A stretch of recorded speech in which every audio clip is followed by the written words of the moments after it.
Good afternoon, everyone.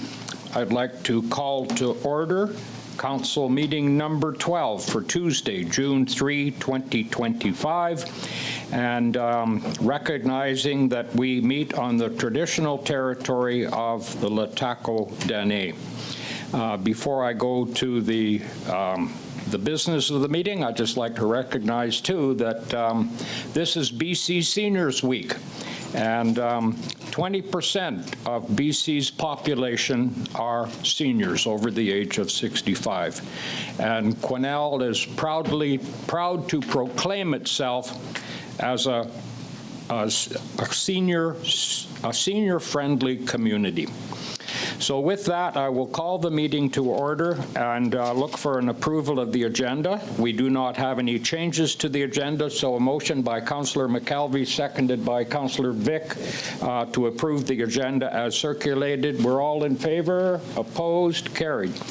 And now a motion to adopt the regular minutes of the regular council meeting held May 27, 25. Councillor Elliott, Councillor Rudenberg. Any discussion? All in favor? Opposed? Carried. Okay, we have no presentations, and now we're going to move into delegations, and we have our Quesnel Economic Development Strategy for 2025 coming in by Zoom, a collaboration between Qatalyst Research Group and Lionsgate Consulting, and I have on my notes here Steve Nicol and Randy Sunderman. So take it away, you two. The floor is yours. Okay, good afternoon, or I guess good early evening, Mayor and Council. It's good to be here today. What I'm going to do is attempt to share my screen, first of all.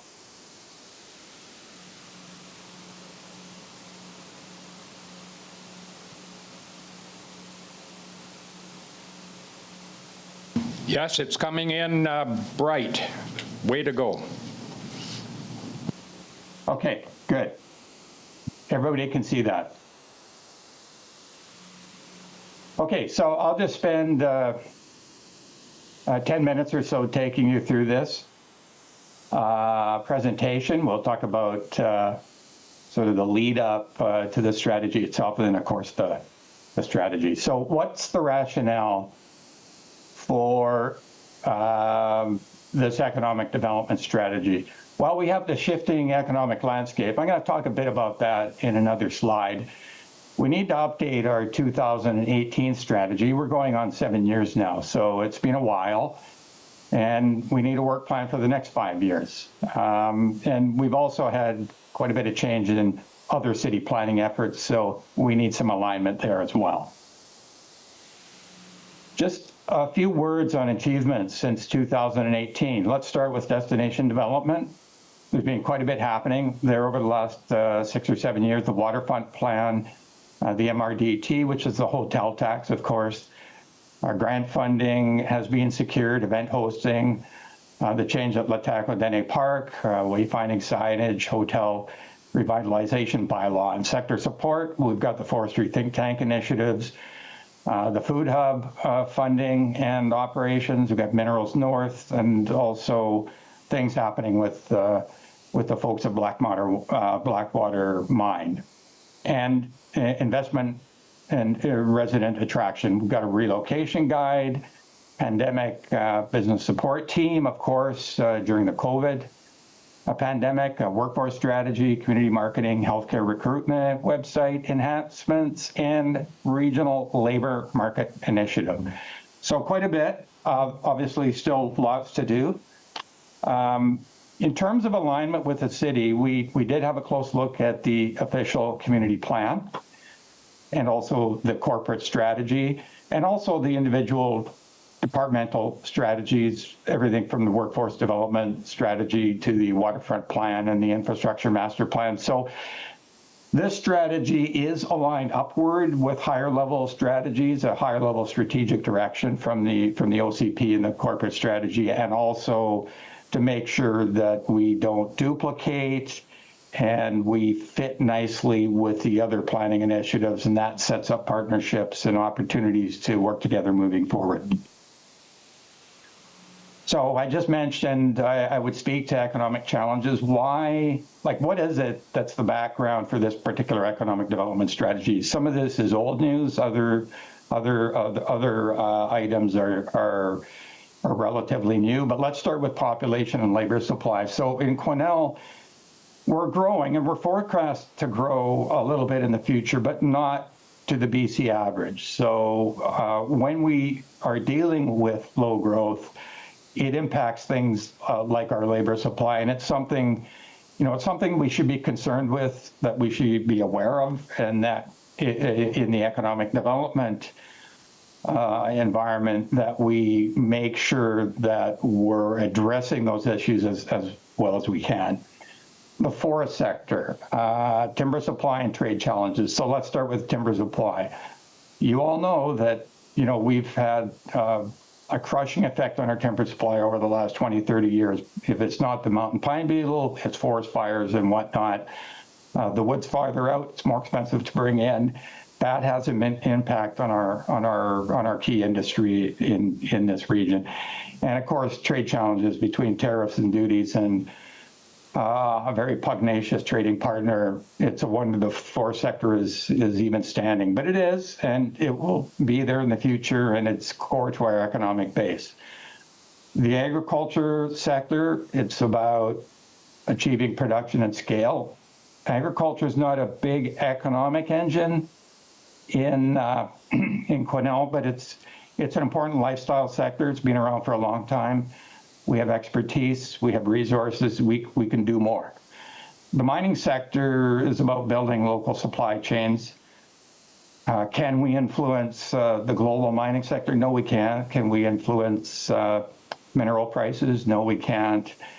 Can we influence investment flows? Probably not, but we can influence building local supply chains and taking advantage of the mining sector as it looks to have a little bit brighter future than it has in the past. And then, of course, there's tourism. So increasing experiences and yield. So when I talk about yield, what I'm really talking about there is, can we increase our experiences so our visitors stay longer and spend more? And really, that's core to the visitor economy. Just a bit on engagement. So we had quite a bit of engagement for this project. Community survey, 75 responses. Our business retention and expansion survey, 80 responses. 30 plus focus group participants. A lot of you were involved in that. Key informant interviews, 21. So over 200 participants. And of course, we had oversight during the whole process from our reference group. So quite a bit of participation, lots of opportunity for both businesses and the public to be involved in this project. So we have 3 strategic focus areas, and these are similar to the 2018 strategy. So we have some linearity and we have some continuity there going forward. Business development, attract, retain, and expand and support investment in human capital. That's going to sort of drive our business base and our economy. So sector innovation, can we get in there and encourage and support innovation in all of our sectors? I talked about mining, I talked about forestry and agriculture, but it's more than that. It's right across the economic spectrum. And, the province, the nation and province as a whole is moving to a service-based economy that's more knowledge-based. We have to move along with it. And then destination development, promote experiences, infrastructure and services that will enhance our destination appeal. And again, why? Because we want to attract more travelers, stay longer, spend more. So I'm not going to go through this in detail, but the guts of the strategy has 10 objectives and 20 initiatives. And I'll just quickly go through. So this is our business development section, competitive and growing base of local businesses. So this is our business and retention and expansion program. So we did the survey, we got some great intelligence. Now the work is, we roll up our sleeves and get working with our business base. and make sure they get the resources that they do need to move forward. During the business retention survey, it always surprises me how little businesses know the resources that are out there that can assist them, mainly at the federal and provincial level. In a way, it's understandable. It's just most entrepreneurs are trying to keep their business going, and sometimes it can be difficult to sort of sort through all the clutter and get those resources. So as an economic development office, we can help out there. An effective local labor market. So this includes healthcare recruitment and retention, which of course has been a focus for quite a few years now. Getting businesses and sector representatives, getting them to those federal and provincial programs, Work BC, and working with our educational institutions to set up programs there. So we've got some initiatives there. And then we've also focused on childcare here. So we won't go into the details here, but I just want to mention that childcare is very important to our labor market participation rate. The more services we have, the more likely we are to have good participation, especially with young working families. So that's one avenue that we should be paying attention to and supporting as best we can. A dynamic business climate. So these initiatives are really about, are we a competitive destination? Are we business friendly? Are we competitive in terms of our tax environment and in terms of our development permit process, our incentive programs? If we have incentive programs that aren't working, let's have a look at that and change them around. Let's make sure that if somebody wants to invest in the community, whether they're already here or whether they're from the outside, that it could be smooth sailing and they get a receptive climate. And then new investment in growing economic sectors. Strengthen our investment readiness. We're in good shape in terms of being investor ready. We have an economic development office, obviously. We have a good website, but we can do more. So we talked a little bit about that. And then direct investment attraction efforts to support, the potential that's out there. So sector innovation. So again, I'm going back to our core industries here. Research, investment, and commercialization of innovative forest practices, products, and practices. Now, when we presented this to the reference group, there was some pushback, I'll have to admit. We've been here before, we've been knocking our foreheads against this brick wall for 30 years and plus, and are we getting anywhere? It can be frustrating. The industry has been in a down cycle for a while, but Quesnel, is the resource will always be here, and the industry may change, and who knows what lies ahead, but we have to try and we have to be aware. This is a resource that is still our economic base, and we have to work with our licensees and our operators and our small business people and still make sure that we're aware of what's coming down the road in terms of these big ticket changes that I was talking about earlier, such as the timber supply and trade frictions. A more prominent role in the regional mining sector supply chain. So again, let's be ready. There could be more mining projects.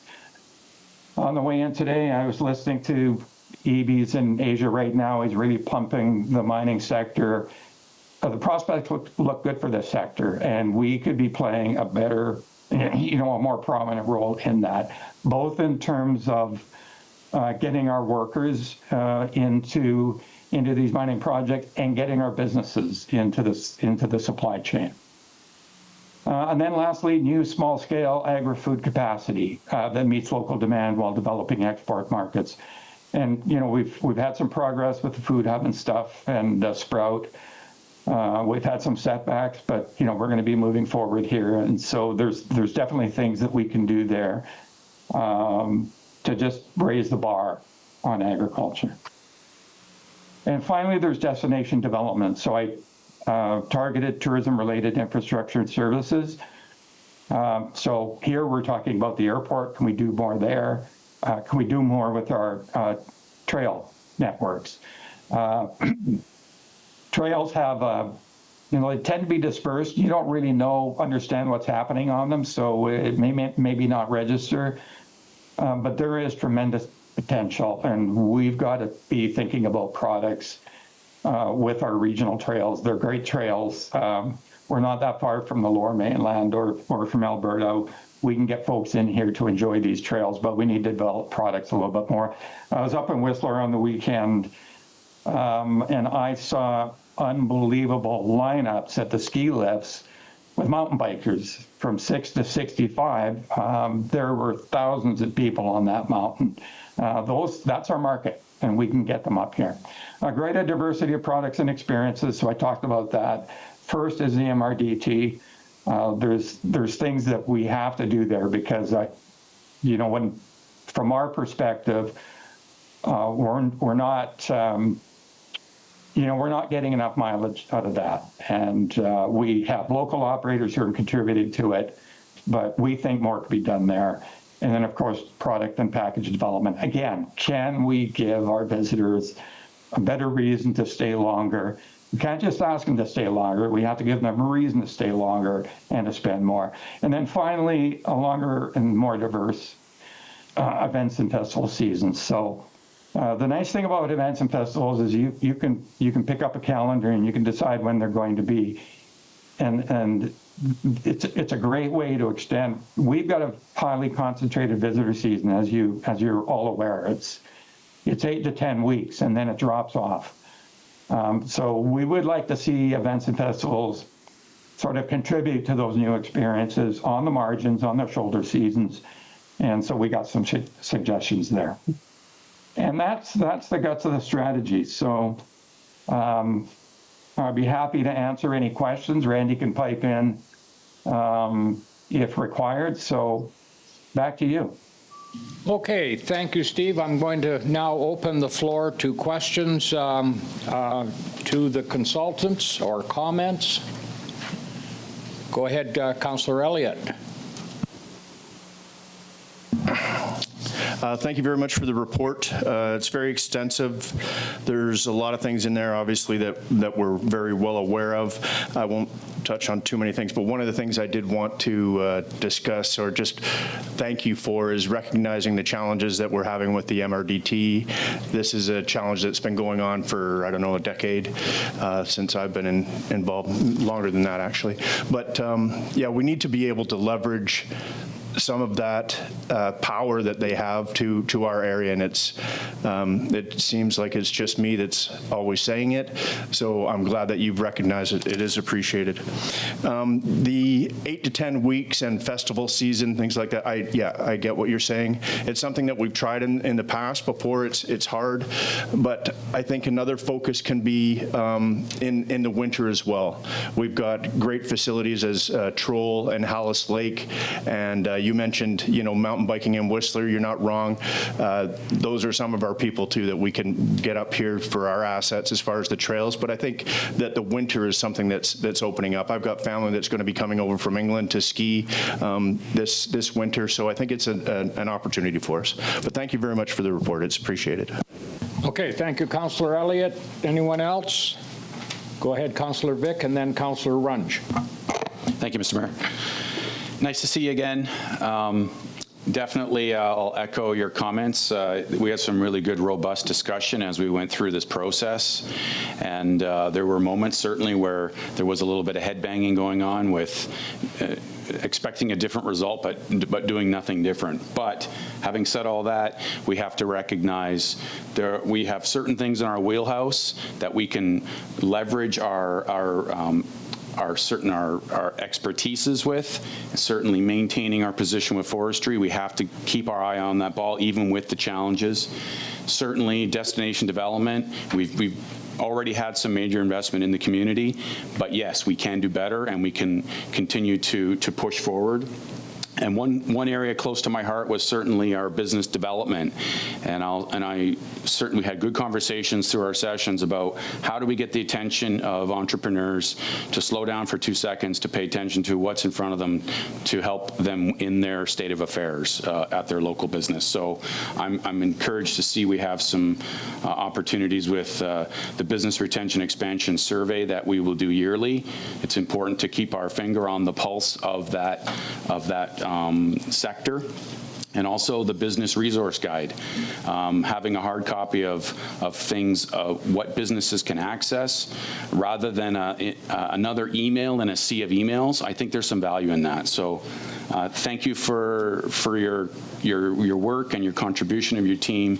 And we definitely have something here to get to work with. So that's great. Thank you. And thank you, Amy, for driving this bus as well. Thank you. Okay, thank you. Councillor Runge. Yes, thank you for the report. You know, as I looked at these economic challenges and the tariffs and trade things, I also always think, hey, maybe there's some sort of an opportunity that comes here which allows us to change our manufacturing base, maybe still using wood, but going into a totally different area like mini homes and different types of manufacturing when we start to utilize, I think, some of our underutilized infrastructure that sits on 2 Mile Flat. And for me, that's going to be big. For me, the food hub rebuild will be a monster too, and how we're going to see that. In section number 3, I just have a question. Did we have any comments from the focus groups with regards to street safety and that causing the tourist season to crunch down a little bit in the evenings? Yeah, we definitely had feedback on that for sure. I think it was one of those that's sort of on the fringes of economic development. I mean, we recognized it, but I guess the question here is where do we, you know, how do we land on that one in this particular strategy without getting too far out of our wheelhouse, so to speak? So, but we definitely had feedback on that, and I think in the surveys as well, the community surveys, we had feedback on that as well. Yeah. Yeah, so I'd love to see that tagged, because I do believe it's going to come up again and again, and it's going to be something that we have to wrap our heads around on how can we deal with that in a meaningful and kind way. Thank you. Yeah. Okay, thank you. Go ahead, Councillor Rudenberg. Thank you. So just a couple of points here, and you know, I know how you worked with our partners and the various community members to get some of the feedback for this. One of the things here, you know, we talk about the longer, more diverse events and festival seasons. The unfortunate piece is that most of those events and festivals are run by volunteers. And if you suffer from that volunteer lack of issue that many organizations already in this community do recognize, it's hard to be able to move forward with bigger, longer, more of these types of events. So it's just something that we need to recognize. As much as we would love to have many more events, so many of them are on the backs of volunteers. Yeah, and this is an issue, I mean, across the country. I mean, especially where our average age is rising, right? So we get the same. So even, I think in that, you know, we can do things in a volunteer sense to, you know, volunteer programs to just, you know, make sure that they're valued. But you're right, it's very critical. And in terms of expanding those shoulder seasons, we can focus on little things at first, such as, you know, turning a one-day festival into a two-day festival, or a weekend festival into something a little bit longer. So, you know, it's baby steps, if you will. I mean, it's not easy. Picking out a theme is easy, but you're right. It really, almost all of it falls on the back of volunteers. So we really have to be careful about if we bite it off, we can chew it and make it worthwhile. good analogy. The other piece around that whole destination development, and it has to do with festivals and events, is I think there are opportunities to work with the First Nations that are in and around the community of Quesnel. They have some really unique experiences that they have started to share through the college, and those events have been basically registered out. They've had no room left. They've actually had to create waiting lists, and so there are things that are happening, like the powwow weekend, which is last year was a big draw, and this year is even bigger because it's going to be a competition powwow.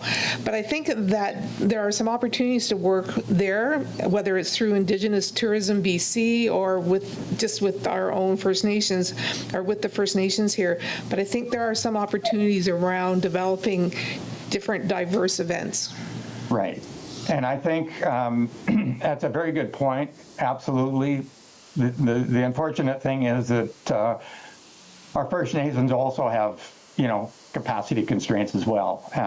It's volunteers there as well, so that's an issue. Destination BC will be rolling out what they call an iconic strategy for the central interior and the Caribou in the not too distant future. And it's being rolled out in northern BC and also the Okanagan and the Kootenays. I'm hoping that there will be a lot more momentum in terms of provincial support. That's co-authored by Indigenous Tourism BC as well. And so they're putting a lot of support behind it. I think when the Caribou one gets done, and I think it's coming up pretty quickly, we should be involved in that, and we can leverage that. So there are things coming down the pipe in tourism where we can definitely gain a benefit. Okay, thank you for that. Anyone else? I've got a couple of little comments here, and one is that we have to remain strong on the interconnector. I think that the interconnector, if we can get that done, that will be a major push, or a major positive, I suppose, for economic development, particularly for the business community, and we are actively pursuing that, and we'll be meeting with the minister probably at the Union of BC Municipalities, and we're in the process of preparing an economic impact study on the benefits of the interconnector. Another thing that we need, or another area, and this is destination, we need to be really, I think, more cognizant and more collaborative with Barkerville and Bowen Lakes. Those are two world-class visitor destinations, but I didn't see Barkerville mentioned in the report, and I think it's important that we recognize that we're living right on the doorstep, and anyone that is coming in from anywhere in the world to enjoy Barkerville and or Bowen Lakes canoe circuit, they've got to come through Quesnel. On the forestry and timber side, I think that we have to be serious about carbon capture and reclaiming the forestry land base as a result of that fiber capture. And a lot of good information came out in our forestry think tank. And I can really see a bright future for mass timber and engineered structural wood products, prefab modular housing, whole or components. And that's all centered around the fact that Quesnel really it has transportation and location really uppermost as a benefit. I mean, we are served by 3 roads, Highway 97, Highway 26, and Highway 59, which is the NASCO highway. And we are surrounded by 4 major mining operations. And so we are, I guess, on the global picture, we're sort of downtown Action Central as far as location and availability of good transportation services. And finally, I guess, going back back to the destination thing, we're really good at hosting. We've hosted some major events. Our Billy Barker Days Festival is one of the longest running festivals, coming up on its 50th anniversary next year, and it's billed as British Columbia's largest free family fun festival, and let's not forget that. So thank you for your presentation. Is there any more comment before we let you go for the evening? Seeing none, thank you very much for your presentation, and we look forward to the work ahead that comes out of the economic development strategy. Okay. Thanks very much, everybody. Yeah, thank you. Okay. Yeah, thank you again. So now we would like to, or I would like to move to the next item of business. We have no items arising from previous special closed meetings, no unfinished business. We do have one committee report, and that is the Financial Sustainability and Audit Committee Chair Summary. Councillor Vic, you're on. Thank you, Mr. Mayor. So this is a summary of our meeting we had on May 21st. We had two primary objectives at the meeting.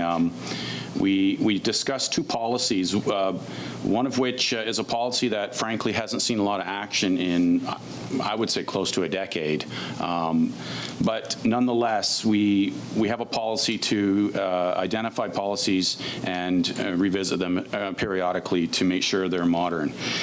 So with policy CF7, that's the neighborhood funding policy, there was a discussion that do we even need this policy since that there's been no uptake in years. However, as we continue to have the conversation, it became clear that there's not really a lot of downside to this policy if we can encourage neighborhood associations to form to better their own neighborhoods. So what we did decide to do is take this policy and add some elements to it that could make it easier for an association to form, to represent a neighborhood for economic reasons, for public safety reasons, for whatever the formation would be necessitated by. So we clarified some language on how a neighborhood association could form, and we also were a little bit more defined in terms of what financial support the City of Quesnel would offer. So that's, in a nutshell, that policy that we discussed, and I will have a recommendation to follow. The next report we discussed was the local services policy, CF-8, and this policy outlines the process to follow when an existing neighborhood seeks to enhance services in their area. Whether it be the examples of bringing water to their neighborhood, or you name it, curbs, infrastructure of that nature. So that policy we felt was good as written, and there were no changes to note. So that I'll make a recommendation on that as well. And then the last thing we really covered on the agenda was the MOUs with the Caribou Regional District, and as it happens, the committee, those MOU agreements came to council on May 27th and was ratified by council. So I'll move to my recommendations. I'll move that Finance and Sustainability Audit Committee recommends to council the attached amended neighborhood funding policy, CF-7. I'll move that CF7 policy. Okay, thank you, Councillor Vic, and Councillor McKelvey is our seconder. Any discussion? Go ahead, Councillor Runge. I guess there is a little discussion. Hey, thanks for the report, Mitch. So I told Mitch I was going to pick on him today because I'm not sure if it's an oversight or based on the fact that PAPCOM actually didn't meet, but policy and bylaws should actually go through PAPCOM, in my mind. So to ensure respect for the Policy and Bylaw Committee, I really believe if something like this comes up, we should have a process. I thought there was a process. It comes to us, then we look at it, and then it goes to council. And I know you say it's okay because I've seen it all. Okay, sorry. No, I'll just speak to the process. So there is a section of the policies, the council finance policies, and those have always gone through FSAC. And this is one of the finance policies. That's always been our procedure in the past. If council wants to change it in the future, let us know. Yeah, I think I'd like to change that. So I think policy should go to policy, even if they're finance. Finance looks at them. Even if we have one that it affects finance, we look at it, bring it to finance. Finance looks at it, sends it back to us. I think that would just be the way for it to be cleanest. But that being said, no problem. Under point number 3, funding eligibility criteria, I'd like to amend it a little bit to read as follows. To receive continued funding from the city, associations must ensure that all previous financial support from the city has been accurately documented and reported. It's just a little bit crisper than what was put on number 3 there. So originally they had funding will only be made available to associations who have properly accounted for their previous funding support that has been contributed from the city of Quesnel. So it just reads a little bit easier, I believe. So to make that change, do we require a resolution? I made it a friendly amendment so they can look at it later. He's trying to go friendly amendment, but I kind of think that we need to be a little more regimental. All right, then it's an amendment that I'd like to suggest. So to receive continued funding from, so instead of reading number 3, I would just put to receive continued funding from the city, and you could use the city of Quesnel if you'd like. Associations must ensure that all previous financial support from the city has been accurately documented and reported. Okay, so there's your motion. I'm looking for a seconder. Mayor, we have a resolution on the table already. I'm sorry? We have a resolution on the table already. We already have a resolution We should, that's awaiting a vote? as was recommended in the report, yeah. Well, see, that's the problem, and that's the problem why we should actually go through PAPCOM first. Like, once again, so okay, I guess then because I don't really want to strike this down. That's why I want to make an amendment to point number 3, and to point number 5 also later. But Can I recommend that this be held, that this be delayed until we can, it sounds like. It actually doesn't have to be. So under Robert's rules, you can move a motion and amend a motion when that initial motion is on the floor. The process for that is that you need a first, somebody to move the amendment and somebody else and to articulate it, then second it. Then you will vote on the adding the amendment. And then if that passes, then you're going back to the original motion now amended and voting on that. So I can guide you through it. If it doesn't pass the amendment, then the pre-existing motion is still live on the floor, and it just is as is. You vote on it. Yeah, I'm well familiar with that, but I'm thinking that the proposed amendment is so substantive that it takes away from the intent of the original motion. actually, you're. I would defer to Carrie on that as to whether or not the amendment is a substantive requirement in terms of reporting for finance. It's just room, it sounds like. Yeah, I don't detect a substantive impact, and I mean, Carrie, if I'm mistaken, we typically do not disperse funds anyway until we've had reporting on previous year's funds as it is. So it's clarifying language, but it's already consistent with our finance department's practices. Okay, so I'm going to take then Councillor Runge's motion as a motion to amend. Are you okay with that? Yeah, so I'll move that, then I need someone to second it, and then we have to All right, vote on so that. now I'm looking for a seconder for a motion to amend. Councillor Rudenberg, okay. So now I'm calling the question on the amendment. On the amendment. Are we all in favor of the amendment?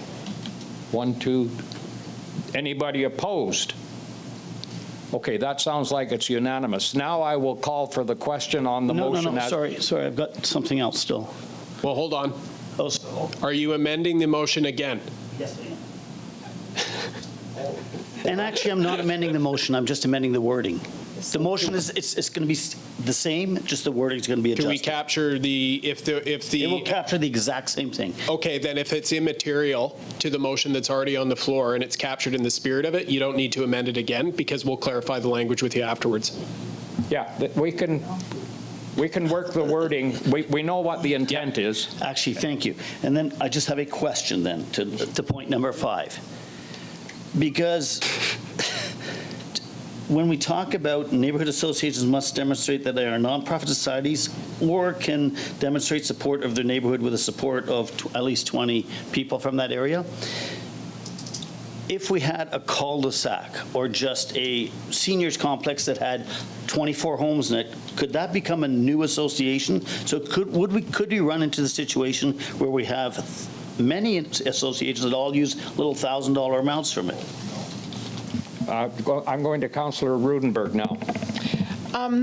I think the city has been divided at some point in time into neighborhood associations, because I know that there was an attempt to add another one, which was in West Quesnel in the Uplands area.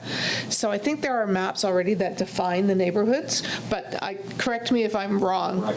There's something that has the neighborhoods kind of defined already.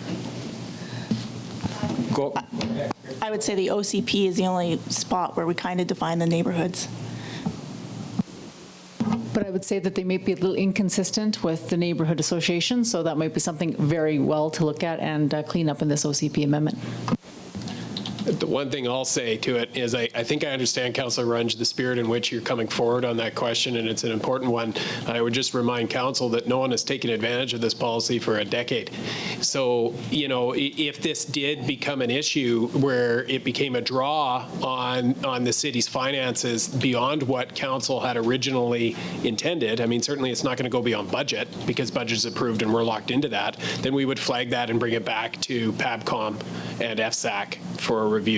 One thing I am going to say is, just given the length of this conversation, for the record, Councillor Runge, with your support, Mayor, I would like to ask for just a reiteration of what the amended motion is, so that the public is clear and Rhea has it as well. So would that be both for 3 and 5, or just 3? That's the original amended motion that you moved, which was on the reporting, the financial reporting. So right. Can you just reiterate the language there? It was, and I can give it to Rhea afterwards, to receive continued funding from the city, comma, associations must ensure that all previous financial support from the city has been accurately documented and reported, period. Yeah, that's perfect. In fact, I don't even think that that's really a departure from what we had before, that there was a reporting process for neighborhood associations to report their expenses. Correct. It is consistent with the Finance Department's current practices. It's just a clarification of language. So at this point in time, Mayor, just as a reminder, the amendment has passed, so you still have a motion on the floor to now pass that. So just for clarification to the city manager, so my amendment on number 5, which is a wording amendment, that will just be handed to you later? Thank you. Okay. So let's see if we can vote on the... Mr. Mayor? Go ahead, Councillor Elliott. Thank you. Yeah, okay, so we're not wrong. This hasn't been looked at for 10 years. Before that, I was the liaison for the neighborhood associations, and it was interesting, to say the least. Pros and cons. But because it's been so long ago that we actually looked at this policy, I was not aware that neighborhood social functions to promote the neighborhood were on the table. So if we got 20 people in a neighborhood that said, yeah, we want to form a neighborhood association and we're going to have a party in the cul-de-sac because the city's going to give us $1,000. There's my challenge. I'm not so sure that, and I've been involved with the Johnston Neighborhood Association right from the get-go, and we had our neighborhood picnic in Johnston Park, and there was no funding from the city for that event. There was, I think, funding for garbage bags and so on for Earth Day, and there wasn't really a whole, at least in the history of the Johnston Neighborhood Association. In fact, I'll just go so far as to say that that I'm, I guess, the organizer of the Johnston Neighborhood Garage Sale, and it happened last Saturday, and I had 2 or 3 people ask me, whatever happened to the neighborhood association? Are you going to bring it back? So this is very opportune. So go. I just want to point out 2 things. It does say funding is at the discretion of council and that they must send in and submit a request. So there's opportunities to review the request and determine whether or not they meet the spirit of the policy. Okay, so where are we? Go ahead, Councillor. Yeah, okay, Councillor so Vic. just to finish off then, yeah, I just don't think that should be included. Councillor Vic. Yeah, by social functions, I guess that's pretty loosey-goosey on what that could be, but I don't think it meant a party where the city would pay $1,000 to host a party, and we would catch that in the budget. So with respect, I don't know if that's enough to quash this policy. And I'll just remind everyone, we haven't had a neighborhood association in 10 years. So the spirit of this slight modification to make it a little easier to form an association is to see if we can inspire some citizens to form an association and do some things in their neighborhood to enhance their neighborhood. Now, if this turns into a free-for-all where we have suddenly 25 neighborhoods formed next year, I think that's kind of a good problem to have, and we can play with the funding model if that comes to fruition. But I think to inspire our citizens to get involved in their neighborhood for public safety reasons, for esprit de corps, help morale in the neighborhood, I think it's good, notwithstanding the slight verbiage change for number 3. Okay, I'm going to cut it off here because otherwise we're going to be forgetting what we came here for. So we do have an amendment. We have passed the amendment, and now we're looking for a motion, and we do have a mover and seconder from way back when. So I'm going to now call the question on the motion as amended. Given the fact that Councillor Runge, you're going to provide staff with a little bit of the narrative to make it work. So all in favor? Opposed? Carried unanimously? No. Oh, it's not unanimous? It is not, sir. Pardon me? No, it is not. Okay, you're opposed? I am. Okay, thank you. Do you wish that recorded? I don't care. You don't care, okay. All right, so that's the end of that bit of business. Now, why did my microphone come I'm not off? quite finished, Mr. Mayor, I'm sorry. I know this is taking longer than we thought.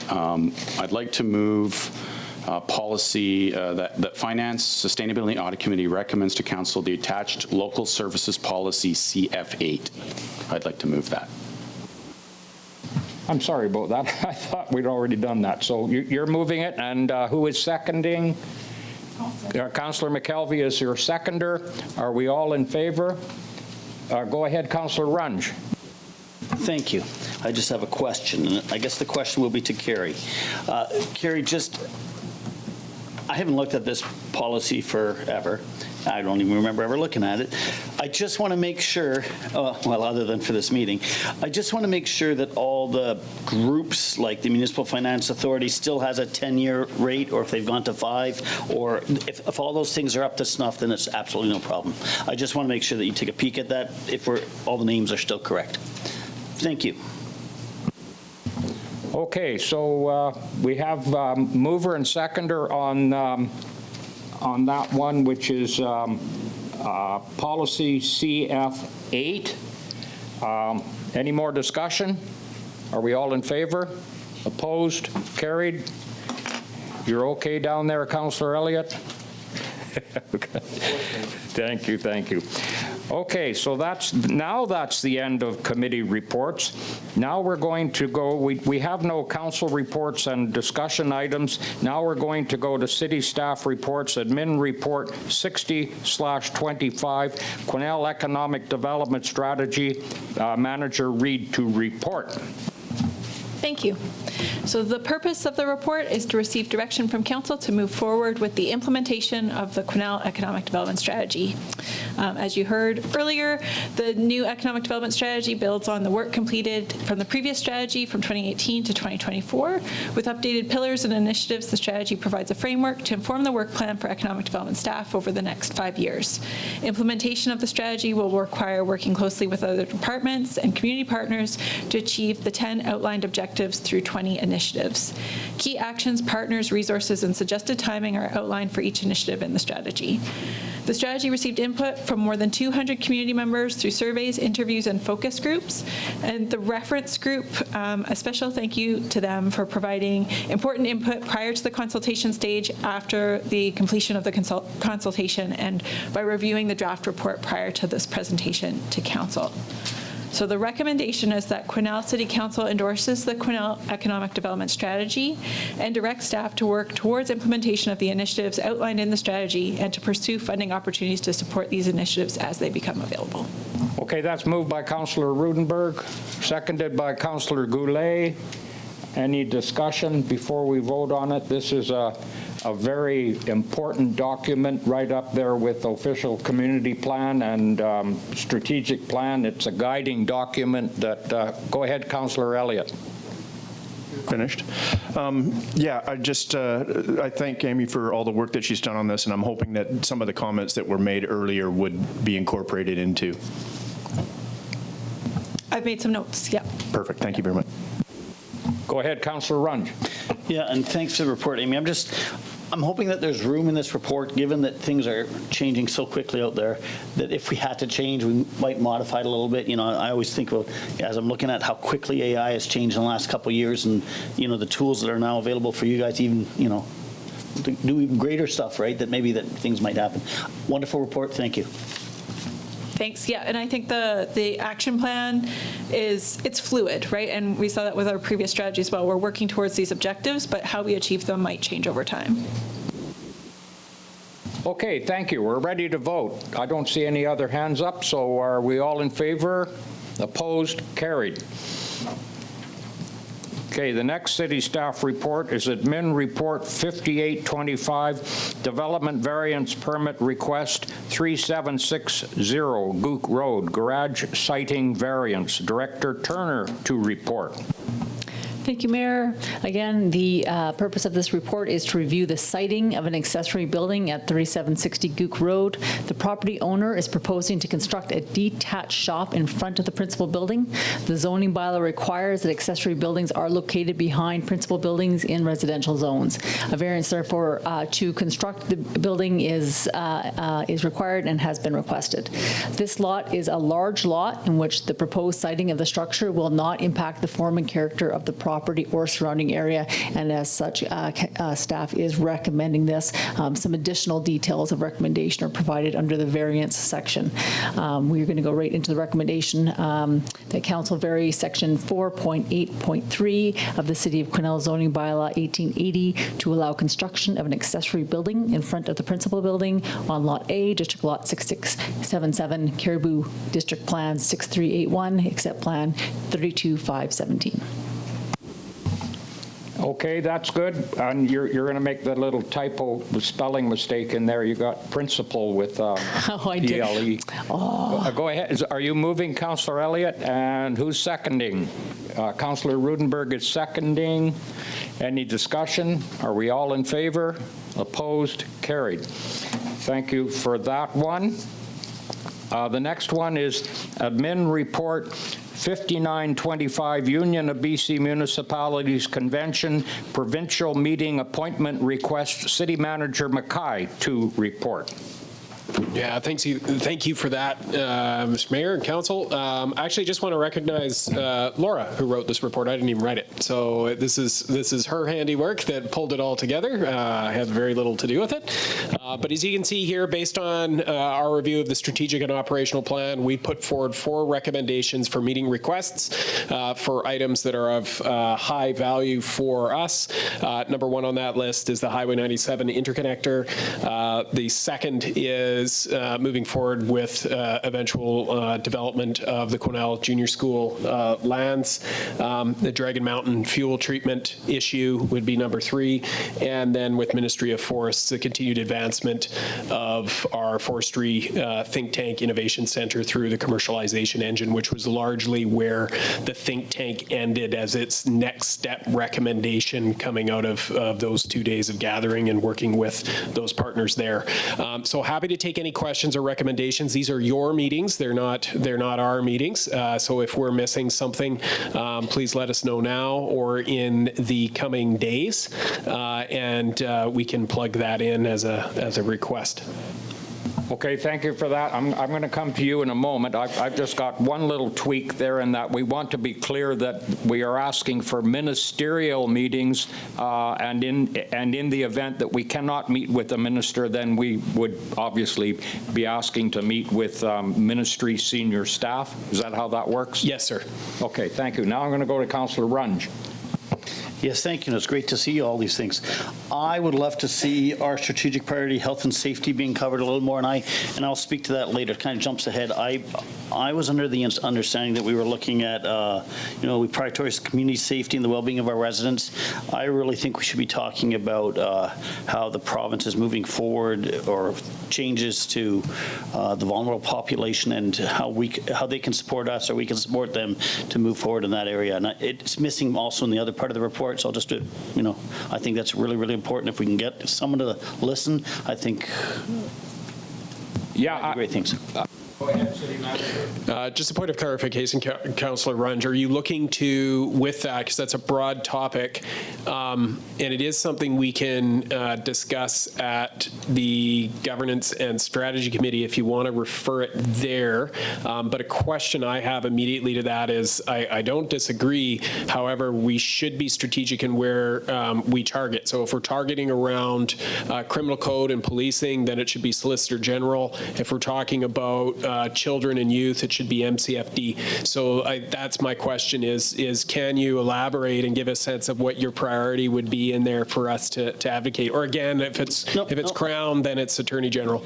All of those things that you stated are important, but it's actually not what I'm looking for. I'm actually looking for street safety. Every time when bylaw goes home, and I've spoken to this number of times, we seem to have a proliferation of peeps on the street and there's got to be something that as a community we can do to start doing something to make us, because it's not safe for some people to walk downtown at night based on what's happening, or they feel it's not safe. I'm not sure if it is safe or isn't safe, but that's the feedback that I get. So it would be towards street safety. That's the one I was thinking about. I can take that back for consideration, but I would also welcome further elaboration from other members of council if you agree or find that maybe you can add a thought to that to help clarify where we go. Right now, my thought is immediately going public safety, Solicitor General. Okay, I'm going to go to Councillor McKelvey, and then I've got a comment to throw into the mix. Thank you. Yes, I agree with Councillor Runge that we do need to work on our safety issues in our downtown area and actually all over our community. So I think that should be added. Thank you. Thank you. This item, and it's not an item, it's just a complex conglomeration of items that we've inherited, I guess. And I thought about this, and I thought if there was one minister, there's not a minister that we need to speak to. There's a premier that we need to speak to. And it might be worth a shot, and it's a shot in the dark, and I really not, I guess, that confident that we would succeed, but maybe we should be putting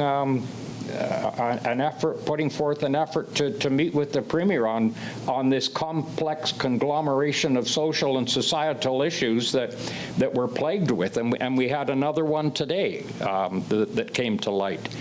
And it's really difficult, if not impossible, to sort of funnel this all to the responsibility of one minister. It's a societal problem, and it really lands at the Premier's feet more than his ministers. Go ahead, City Manager. If I may, I don't disagree. What I might recommend that you do is we could take that back.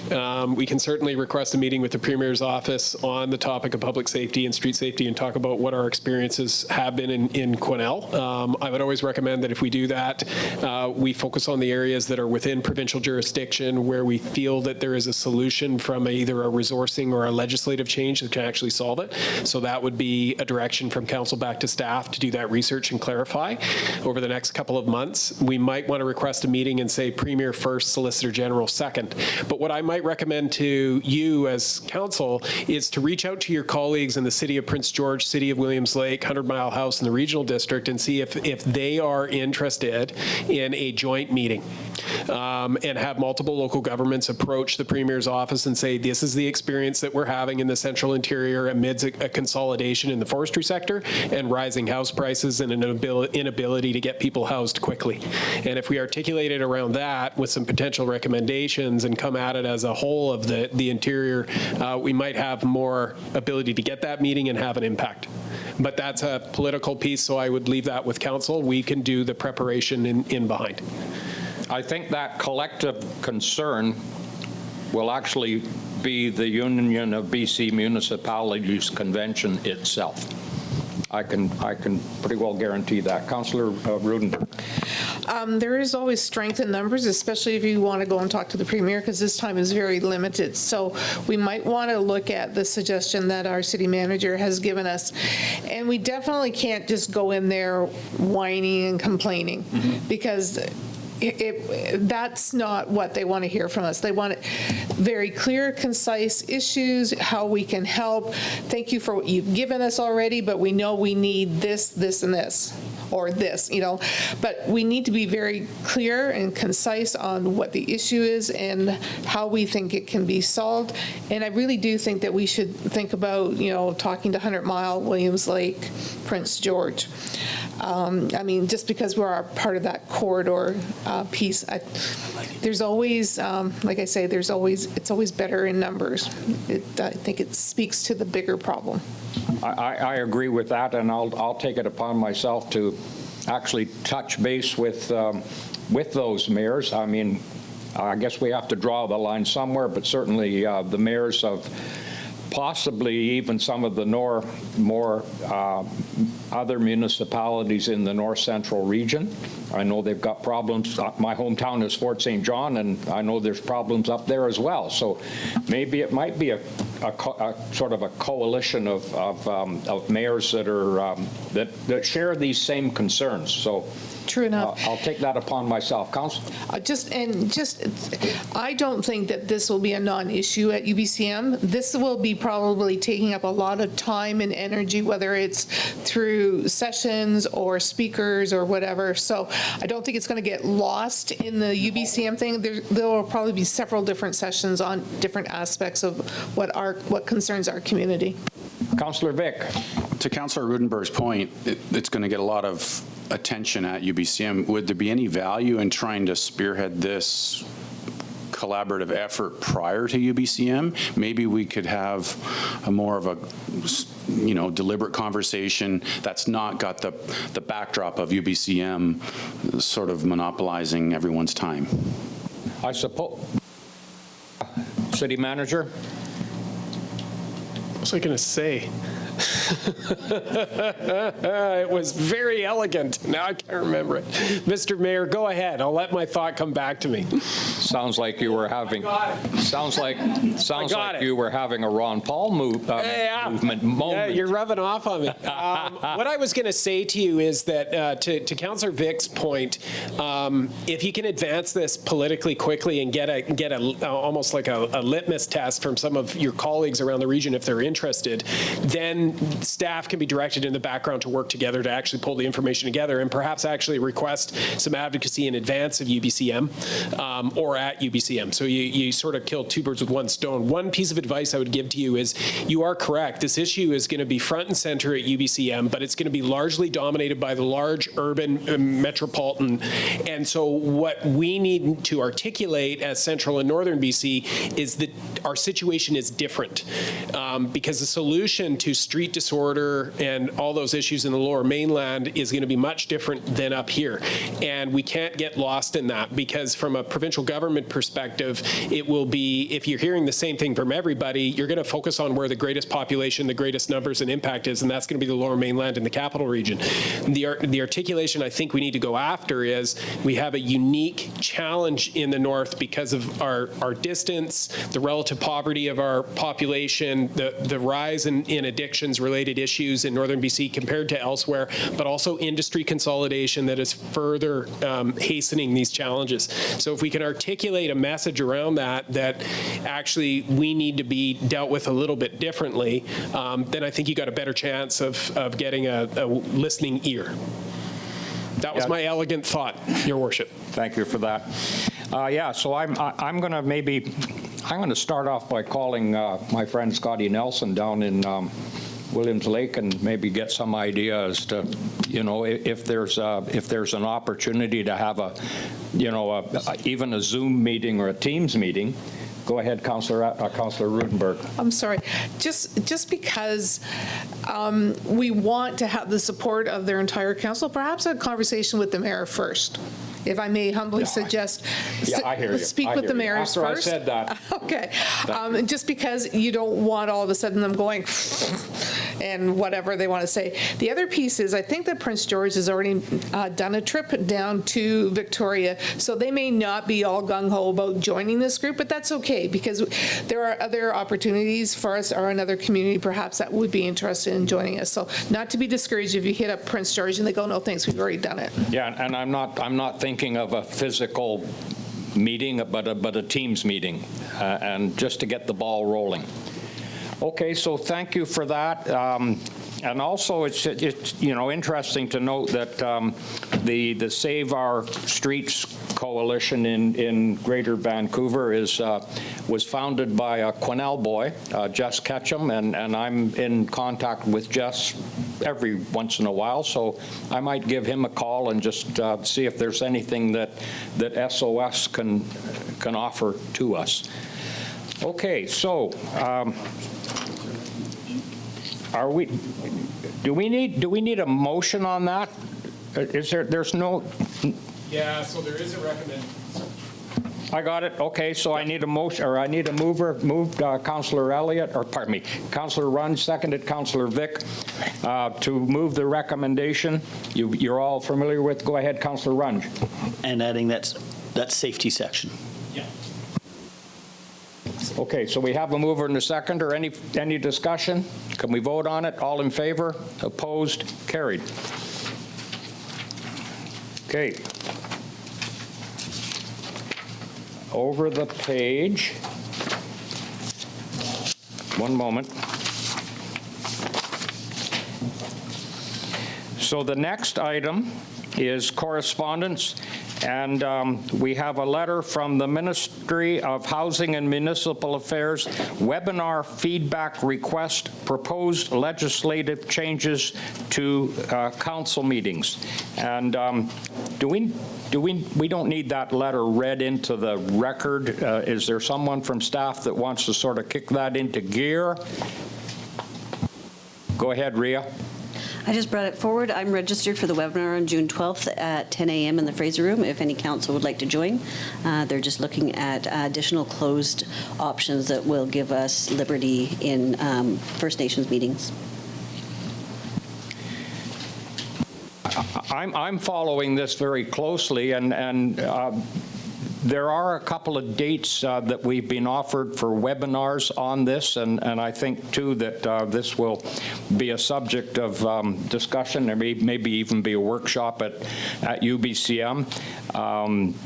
This is pretty important, and it basically goes to the legislative changes include closed council meetings where there are discussions, negotiations, et cetera, with First Nations, and it's a tough one because our meetings and our style of, and this is all prescribed by the Community Charter and the Local Government Act, our meetings and our whole process is totally transparent. And it's going to be challenging to see how this folds out. And so I'm going to reserve any further comment at this point until I've attended one or two or whatever seminar or webinars on this, because this really needs some serious study. Anyone else? Okay, so we can move on. we don't have to pass a motion on that one. The next one is a letter from Plasma for Northern BC. It's a request for a council resolution. Do we need the letter read? Okay, go ahead and just introduce the letter, and then I'm going to come back with a suggestion regarding the resolution. In brief,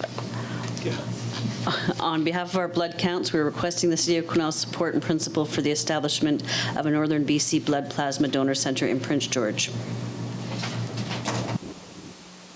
Okay, so the resolution that is being provided to us, and it's included in your agenda package, it has 4 whereases and 3 be it resolved, and if we adopt the resolution as it is presented, or even present the resolution, for me, it's my opinion is that it's I will say it's a major departure from the way that we craft resolutions, and I would respectfully suggest that we could, in the interest of brevity and staying with our practice, that we could get away with deleting the first 3 whereases, and even one of the therefore be it resolved, because basically the last 2 or one of the therefore be it resolved could be eliminated, but I'm just trying to shorten up the motion, because the motion is going to take up a whole page just on its own. Any comments from staff?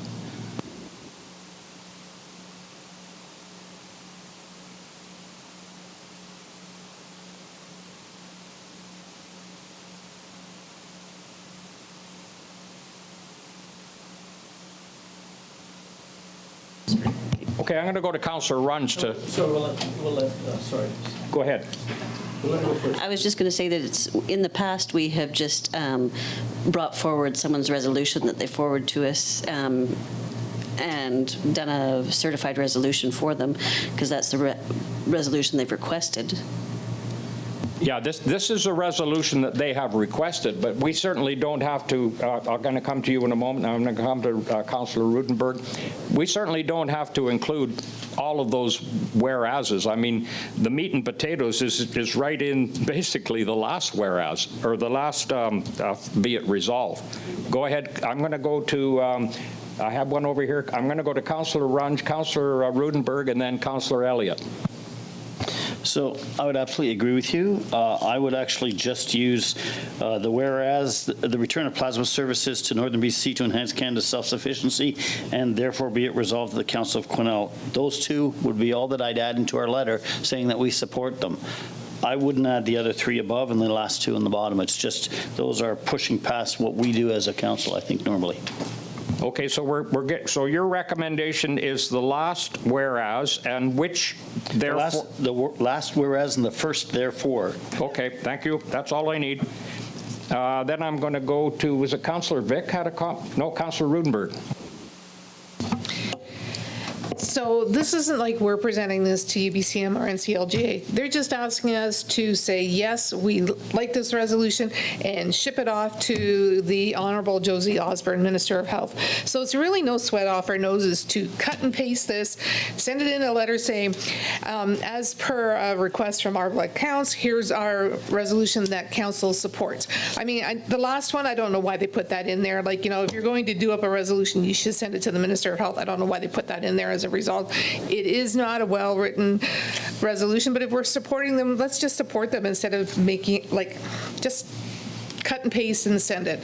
Okay, that was my sentiment to start with, and I said, are we going to be like every other municipality in the province of British Columbia and send in a verbatim 2-page resolution? I thought, you know, can we be a little bit common sense here? Okay, I'm going to go to Councillor Runge. Okay, I'm okay with a little bit of what you're saying, but I would definitely remove, be it resolved that Council for the City of Quesnel asks residents to further demonstrate their support for life-saving donations by registering for organ stem cell donation at blood.ca. That is not for me to be saying. Right. And that, if you're going to, that one I would remove. The other ones are just adding on, they're just verbose. They're saying, hey, it's critical, yes. Kind of collects 20%, yes. You know, and we want to, and they close their center in Prince George in 2015, true. The other two are real. That second last one, I would not be comfortable with. Okay, thank you for that. I agree with that. Councillor Elliott, did you have something here? Yes, I do. Yeah, I think we should just take, this isn't how we do resolutions. This isn't how UBCM likes to get their resolutions. We all know that. But yeah, with respect to our blood counts, this organization, I would not try and chop it up. I would just keep it exactly how it is. I'm not offended by anything. It's long. But yeah, this is what they're asking for, and I'm willing to go with that. Okay, Councillor, City Manager, you want to weigh in here. Very quickly, one of the things that when I was hired you asked me to do was to remind you when you're in the weeds. Say, out of the weeds. They're doing the advocacy for blood transfusion in northern BC. That's not our bailiwick. So I would say just pass the motion as they have, and then as they've suggested, hand it back to them. They do their advocacy, right? Otherwise, we're not consistent with the other local governments that they're going to. That's my recommendation. Okay, I'm okay to go with the full meal 2-page resolution. So do we have a mover on? Oh, Councillor Runge. So once again, I would agree with you, but this motion is asking us as a city of Quesnel to do something as part of this, moving it forward. That's the part that I would remove. And it doesn't take away from the resolution. It doesn't do anything. It says we support everything. It just says we are not going to be asking our residents to demonstrate their life support saving donations by registering. We're asking, you know, that's an ask from us as council. It moves from their motion to our motion then. That was my point. And I don't want to speak against that motion, or I will speak against the motion for it, but I really don't want to for just that tiny little point. So I'd rather just remove it, and then it's clean. That's where I was coming from. Thank you. Okay, so where are we? Go ahead, Councillor Elliott. Okay, so still in the weeds. But, I mean, okay, let's get into it then. Pull that out. If I've got a loved one that needs an organ or blood, yeah. So I don't see any negative with asking the citizens of Quesnel to step up and take a positive look forward, if at all possible. That's easy for us. So why butcher this? Let's just do what everybody else is going to do. Just agree, pass it on, get on to the next thing. I think that is the way out of this. We're going to do what everybody else is doing. And do we have a mover and a seconder? We do not. Okay, so who's going to move the full meal deal? Councillor Rudenberg and Councillor Vick is moving the entire resolution as it is presented. Okay, is there any further discussion? I hope not. Are we all in favor? Yes, unanimous, enthusiastic. Oh, we got opposed? Okay, we have one opposed. Okay, so thank you for that.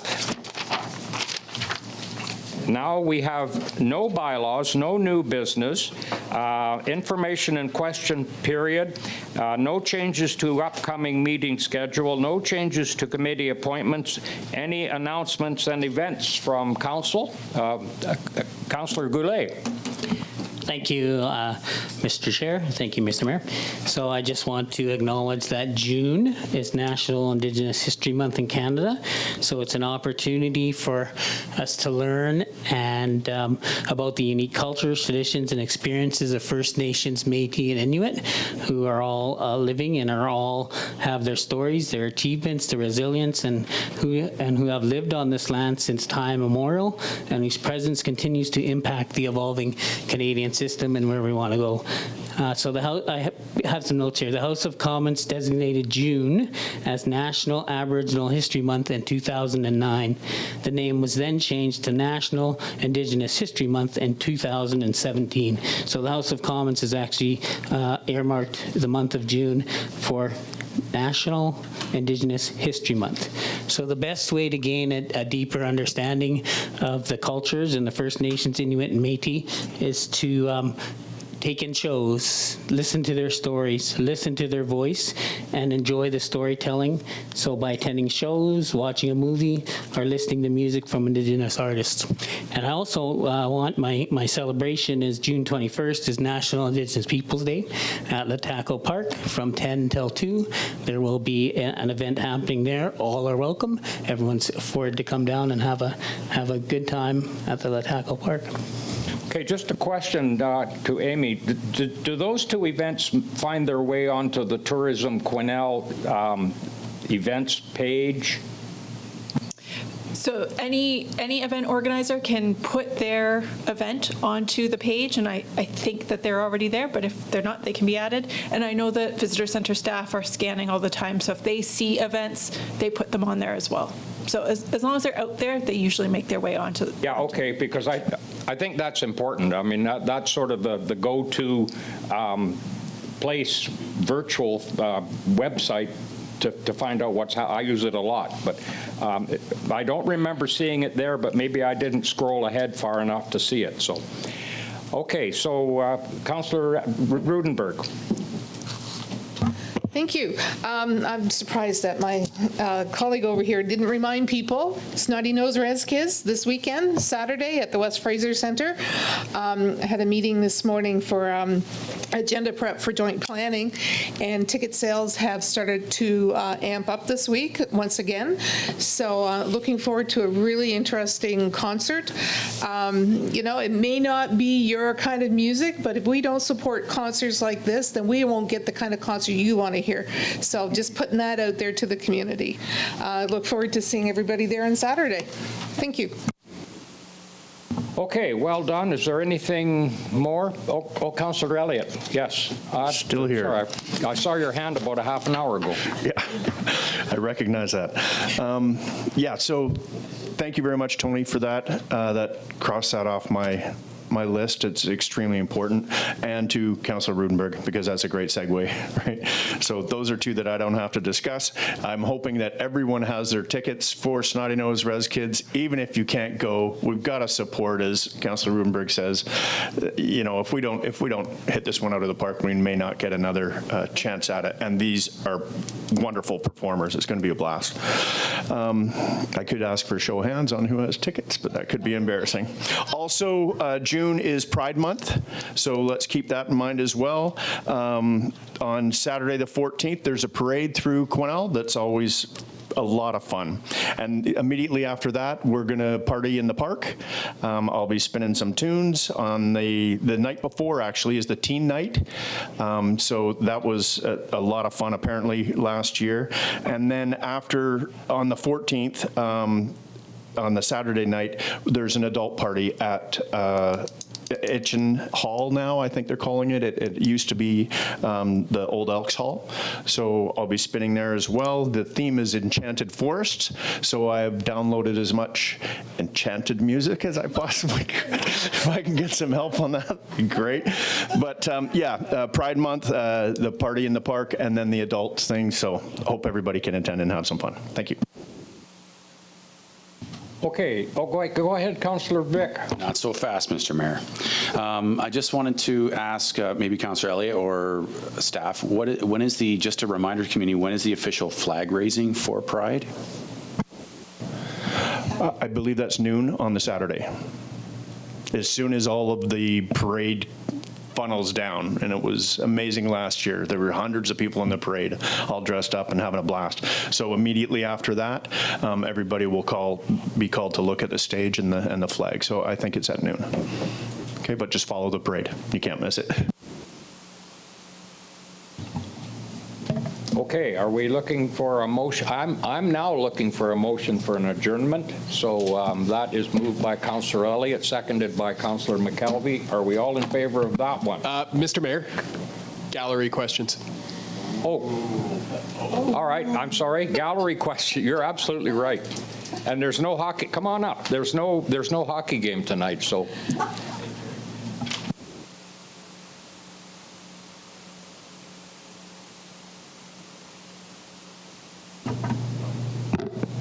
There we go. Thank you. So this is the second time in the last couple of weeks I've heard Just a a minute, reference. we just need your name and residential Patty address. Collodi. Okay. I'm at 2974 NASCO Road Okay. here in Quesnel.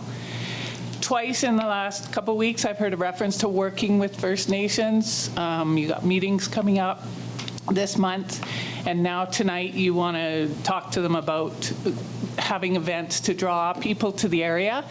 I am curious if you yourself have made any effort, or maybe behind the scenes, to apologize for the hurt that your behavior caused a year ago. Because that's the last that the public, you know.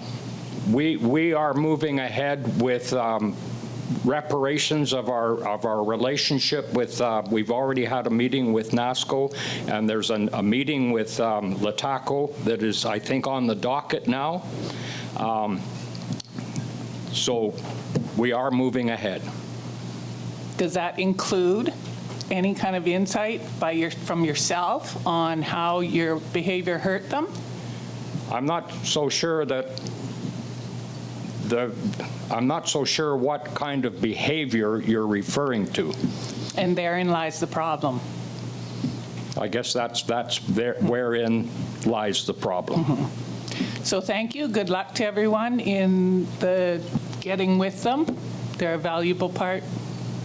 Okay, thank you for your question. Now, I'm sorry I missed that. So now can we have a motion to adjourn? Moved by, I think I had it, didn't I? You did. Yeah, so that's all done. So thank you for that. We are adjourned.